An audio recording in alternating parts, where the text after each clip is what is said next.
This isn't Panhead, but it'll do. So I was walking along the Pacific Highway in Fiji. Family and everybody have buggered off. They've gone to Nandi Town. Stuck around and drink and walk. Go visit some local life.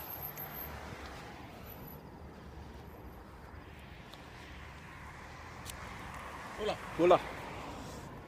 Slightly balder now. Walk past a barber with one of those cutthroat things. It's time to get your hair cut, so here's cut. Cheers.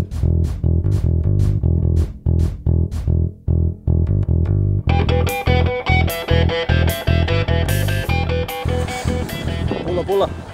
Happy Homebrew Wednesday. Coming to you on location in Fiji.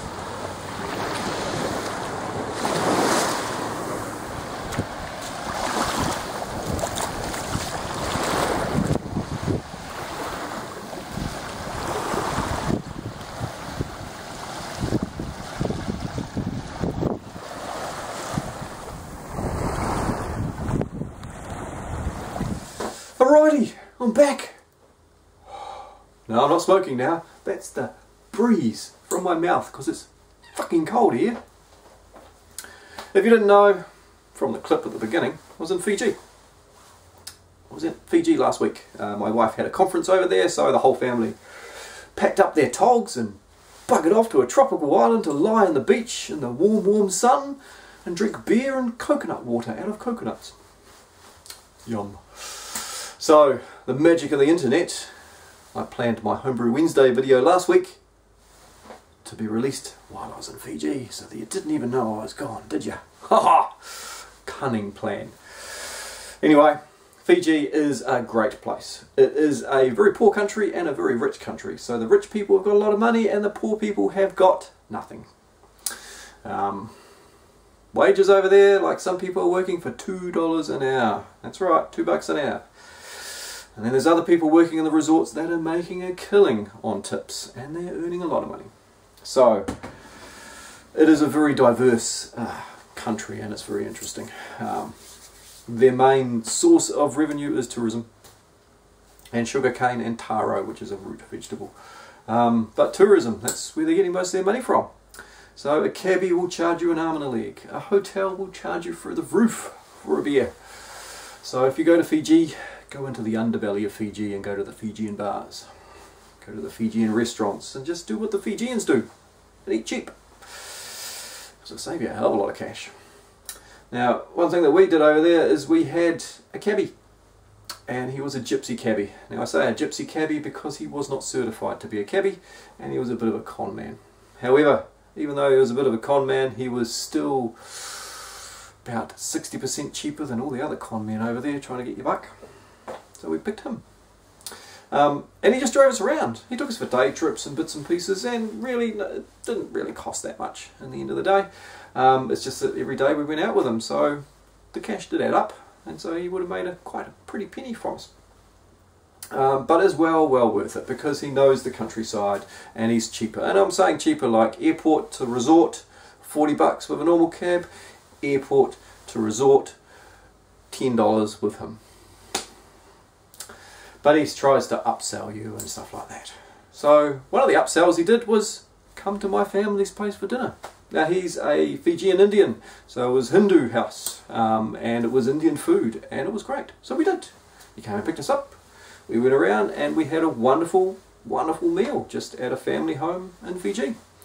I took the opportunity to take a bottle of Black Sabbath over with me and I shared that bottle with Sam. Here's a picture of Sam, he's our gypsy cabbie, at his home as an offering of, you know, thanks for letting us come and have dinner with you. Also because Black Sabbath was being released that weekend at the Great Australian Beer Spectacular. That's right, Mike from Panhead was over in Australia, as you probably saw from last week's video. Oh, by the way, congratulations Paul Hartless Jr. I'm getting your package sorted out. I'll get your t-shirt very soon, get it all put together, tell you what the track and trace is and when it's shipped, etc. and we're good to go. But anyway, I had that beer with him and enjoyed it. Also had another beer while I was over there. That's right. It was fitting to the name. Now I didn't go to the island, but I took it to the next best place.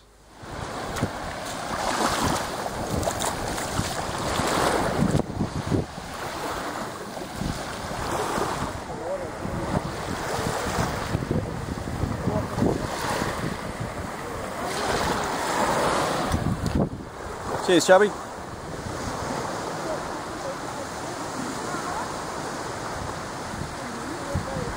Survived the trip quite well. Anyway, that's a quickie. It's hot and I want to get in the water. Cheers. Chubby, thank you very much. I didn't get a chance to record a lot while I was down the beach because, of course, it was the beach. I'm going to sit there with a camera, I'm going to get in the water and play. So I took some notes, mental notes. The beer was great. It tasted really nice. It was a really, really enjoyable beer. It was really cloudy, and I'd let it settle from its trip over to Fiji, and gently carried it towards the beach, nestled it in the sand, so it wasn't manhandled. But I've had cloudy beers like that, and it's the amount of dry hopping that you put in it. Now, what will be interesting is how it ages.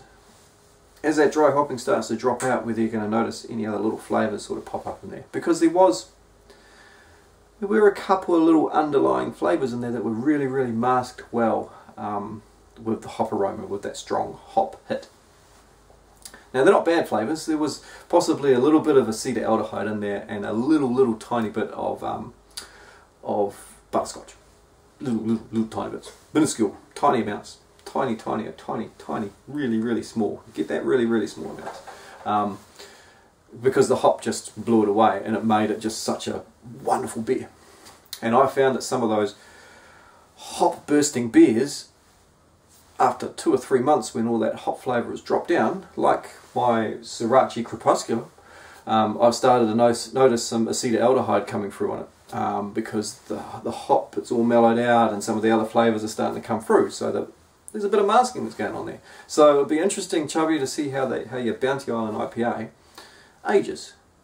In saying that, who cares if it does age bad? Drink it fresh. Drink it now and drink it well, because it was a really, really good beer.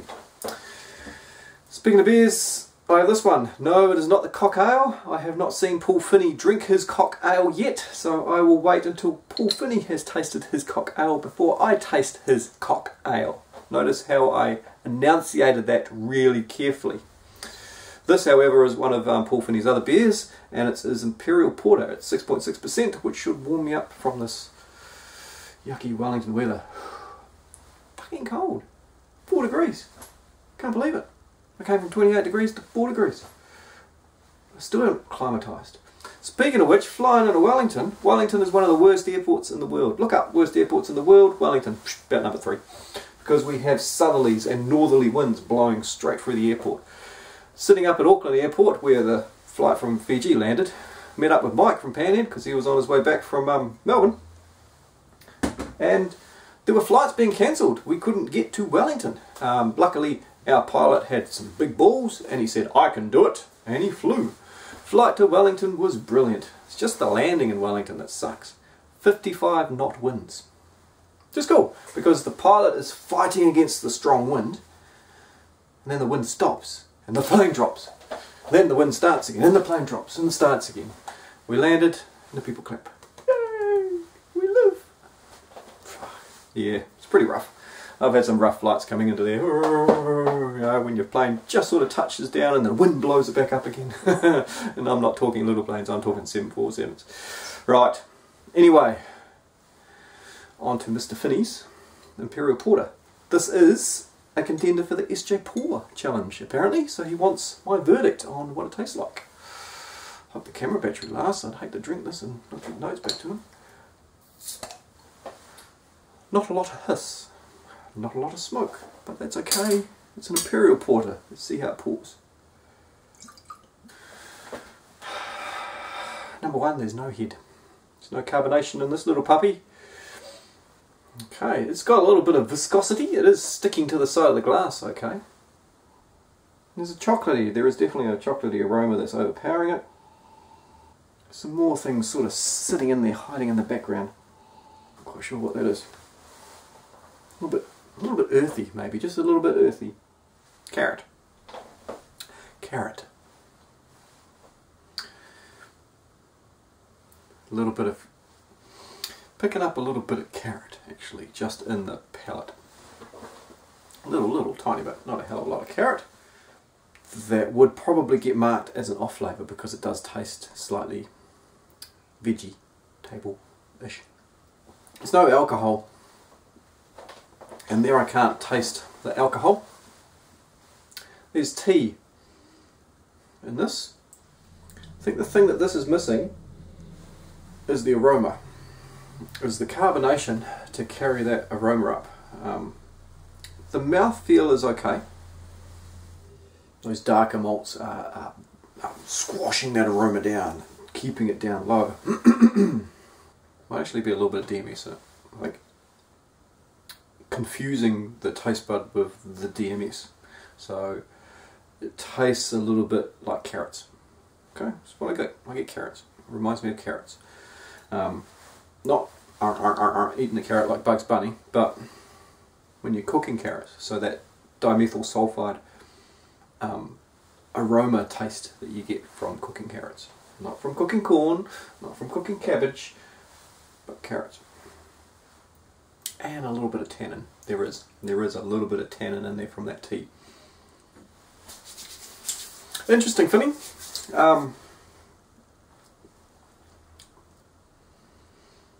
It's not my cup of tea.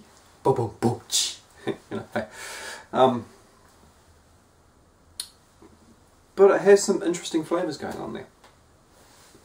I think the biggest thing is no carbonation. That has totally changed the taste of the beer, like drinking a flat beer. There's something just not quite balanced in there, and it might be DMS. Might be DMS that's putting it off. That's just changing that flavour a little bit, because I was picking up that carrot flavour. Weird carrot.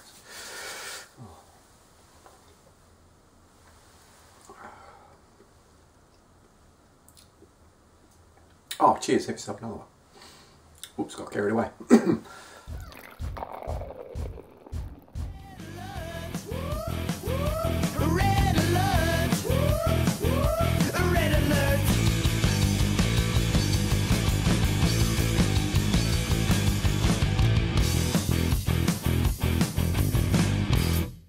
Yum! Coconut, fresh.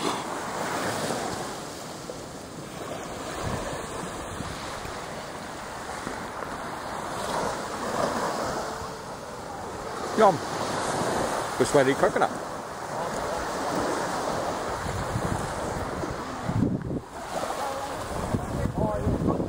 Jesse's trying to catch fish. You got any yet, Jess?